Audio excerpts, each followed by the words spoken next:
Option selling और option buying का combination है ऑप्शन हैजिंग। और ऑप्शन हैजिंग के थ्रू मेरा आज का प्रॉफिट है 6000। ये सिंगल डे का प्रॉफिट है, मेरे आज की ट्रेड है। तो अगर आप भी ऑप्शन सेलिंग, ऑप्शन बाइंग और trading, investment, fundamental, technical analysis बिल्कुल शुरू से सीखना चाहते हैं, अभी आपको कुछ भी नहीं पता लेकिन आप सीखना चाहते हैं, आप सीख सकते हैं। आप मेरा कोर्स एनरोल कर सकते हैं जो कि 10 जनवरी से स्टार्ट हो रहा है। बहुत ही मिनिमम फीस के ऊपर ये कोर्स है। इवन कि आप सिंगल ट्रेड में ये सब निकाल सकते हैं।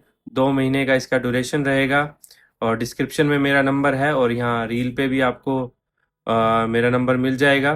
तो वहाँ से आप मुझे डीएम कर सकते हैं। और आईपीओज के थ्रू आप सेफ गेन करना चाहते हैं, उसके लिए एक वेबसाइट है और मैं आपको गाइड कर दूंगा। उसके लिए भी आपको मुझे डीएम करना है। तो I will guide you how to make safe and sure gain in equity market.